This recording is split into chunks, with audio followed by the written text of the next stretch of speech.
We're back, people, and today we got another Miami Dolphins mock draft Monday. I think this is version 7.0. Went into this draft not really having a plan, so this is kind of how the board fell out. Ashton Jeanty didn't end up going, Banks off the board. A few offensive linemen.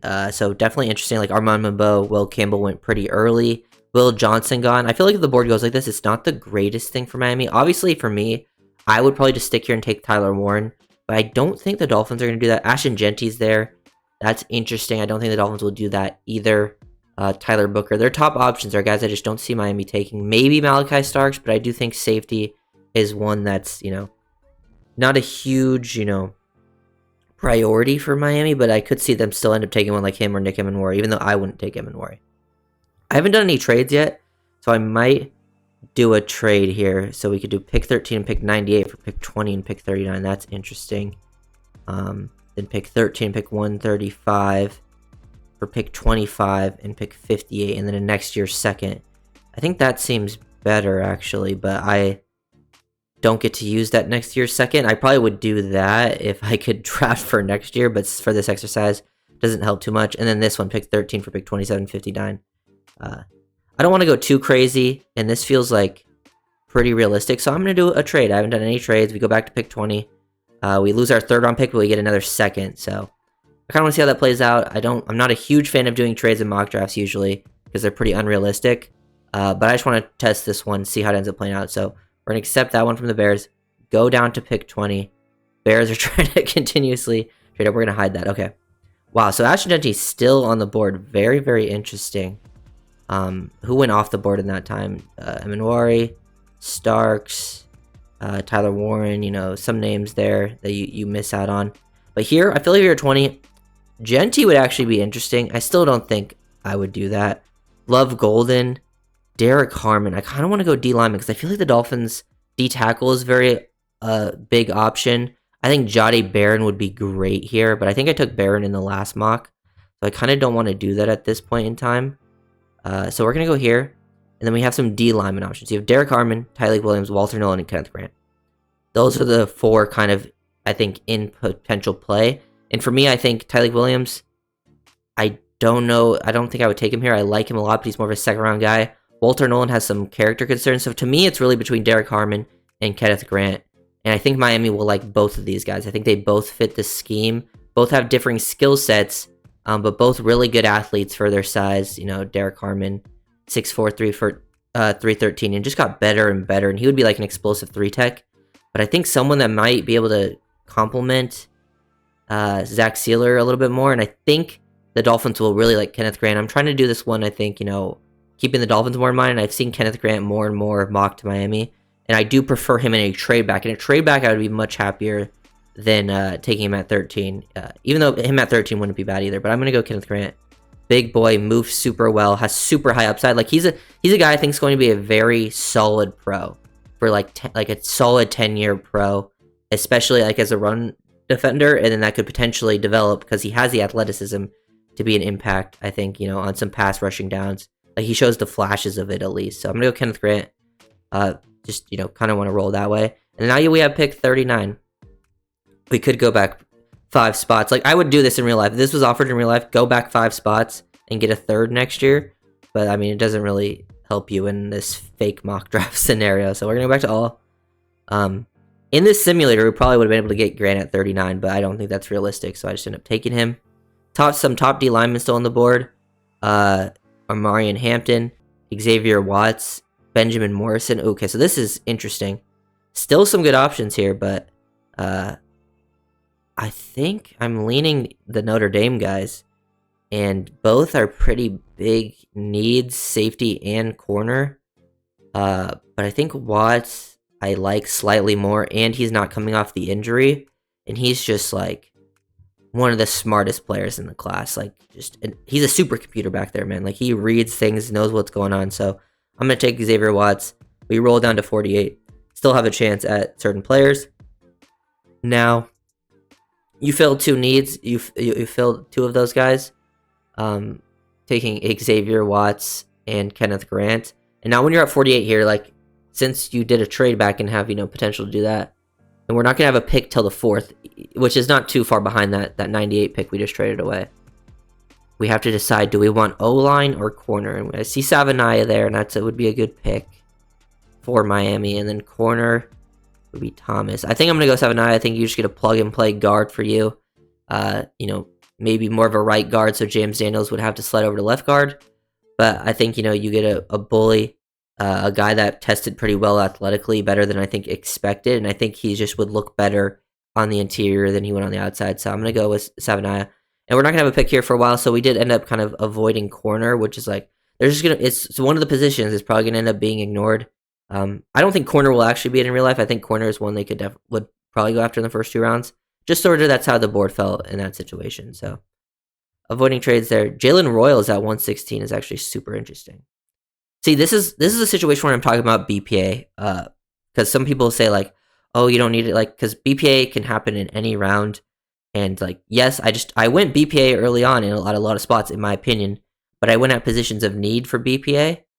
So they're like, there's rules to it, but then you get to a position where like, yeah, we still need a corner, but Jalen Royals is like easily my favorite player on the board here. And like, we pick in, 20 picks. We have a lot of picks coming up. We still have 116, 135, 150, and 155. I feel like taking Jalen Royals, who I think is a great scheme fit. Maybe you wouldn't see a lot of work early on, but it is, a 4th rounder. Has, good playmaking ability. I feel like he's one of the more well-rounded receivers in the draft that I think fits the scheme. Good with the ball in his hands, like tough, has a really nice build. I'm going to go Jalen Royals. I haven't taken many receivers in these mocks, and this is one of those situations where, like, you get really good value because one of them ends up falling, and Royals is one of my guys, so I'm going to, end up rolling with that. I like how that kind of, played out. Look at defense again. Let's see what we got at corner. Yeah, corner, not looking great. I think it's just going to be one of those positions. Like, I don't love this. I think Noel Williams is pretty good. They have him ranked at 193, so maybe we'll wait to take him until the last pick that I have in the 5th round. We go to all. Tune, Jalen Reed, Howard Cross, Ollie Gordon, Chase Lunt. I talked about him recently in a stream. 6'7", 304, super athletic. His movement skills are amazing. To me, this would be like the guy you draft. Like, if you got him at this point in the draft, that'd be great value because he's a perfect scheme fit, and he could easily, I think, fight for like a swing tackle role for Miami, like very quickly. And if you develop him correctly, be a starter for you, maybe a couple years down the line. So I really like Chase Lunt value here. Allows you to still bolster up on offensive line and just gives you more depth, which we know offensive line depth is huge. I think Charles Grant also fits that bill. I feel like Grant and Lunt were like the people to decide between there. I end up going, with Lunt because I've taken Grant before, but definitely some interesting options. But yeah, just not the, I feel like, strongest point that we're seeing here. There's still some decent options. Don't love the tight ends. Might just wait till later. Charles Grant would be interesting. We already took guard, but you could go like a Clay Webb. D tackle. Caldwell is more of like a one nose tech. I really like Caldwell, but I do think Kenneth Grant kind of takes it away. So you could go Pegues or Riley Mills here. Both guys that I think fit the scheme and both have some like versatile alignment ability. So since I've taken Pegues and Peebles a lot here, I think I'm going to go Riley Mills. I do think he has like the size and length you look for. Plays fast, really, really good on like twist and stunts, and we know twist and stunts is a huge part of the Miami system. I feel like he would just be a nice rotational piece. And he would play more of that D-line role, while Pegues could give you even like edge snaps.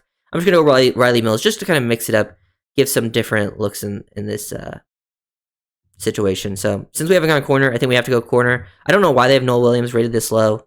6 foot, 199, pretty solid size for a corner. Had RAS of 7, pretty solid. I think he's fluid. Mostly an outside guy. Yeah, sometimes he gets a little over like physical, but like, man, he is a physical guy. He can play press man. He can play zone. I think he's a guy that fits the scheme. I think he's like the type of size they look for. And I think at 155, that's good value. I think 183 is definitely too low for him. So I'm going to draft him here just because we need corner. And I do think he was still one of the best. Like, compared to like the people I'm seeing at the top here, there's not many guys that I think are really better than him anyways. Or like there's some that are arguably close, but I'm going to go Noel Williams.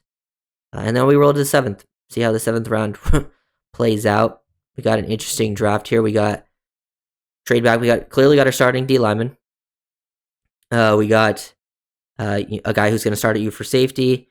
probably your starting guard at one of your guard spots. You get a swing tackle. You get a guy who's a receiver that honestly could fight for snaps in year one, even though you got a lot of bodies there. And I think would be like year two, once probably you trade Tyreek away or Tyreek, leaves after a year. A guy that is one of your top three receivers. So not too bad. And then Riley Mills, Noel Williams, guys who would be, I think, part of rotations. So we'll go back to all, see what they have at the top here. Still have Mitchell Evans, Jalen Conyers. Do they have Jackson Haas? Yeah, Jackson Haas is still there. Actually, Mitchell Evans they have rated higher, but I actually think I prefer Jackson Haas just as a Miami fit because he's clearly just the better blocker. Even though Evans, I think, has the frame. Like, he's 6'5", 258, and he's probably a better receiver just with, like, his ability to find soft spots in zone and, make some nice catches down the field. And I think he could develop more as a blocker. But I think when you get to the 7th, like, I wouldn't mind taking any of these top three, to be honest. I think all three, Evans, Conyers, and Haas, are all guys that I think fit the Dolphins system. And, you know what I could do here, actually? I'm going to actually double up and just go Mitchell Evans because he'll be gone by the next time they pick. And then I'm going to go Jackson Haas. So we get the best of both worlds. Two guys who could potentially make the roster. One with a little more receiving upside, one who gives you that blocking right away. And you just get two tight ends off rip. And then we, finish off the draft here. We end up going Mac McWilliams, who should not be on the board. UCF corner, can play outside, inside. He has that versatility. Makes good plays on the ball pretty often. Likes to play physical, even though he's not the biggest guy. Has good instincts. He is quicker than he is fast, but I do like him a lot. At this point, I've taken Craig Whitson so many times at the end of this draft. That's who I always take. Nick Martin would be interesting as a linebacker, special teams guy. A lot of these guys would actually. I like Brosmer, the running back and receivers here are interesting.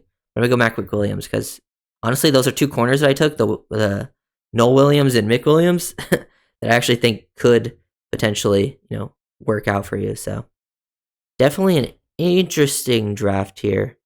Got a lot of solid players. Don't know if it's my favorite, but that's just how it played out with the trade back. We didn't pick up an extra pick in the trade back, but we obviously moved up a lot by going from 98 to 39, which allowed you to get Watts and Savanaya, which is, pretty unlikely, while also getting Kenneth Grant still in the first round. So if you guys are the video, comment, subscribe,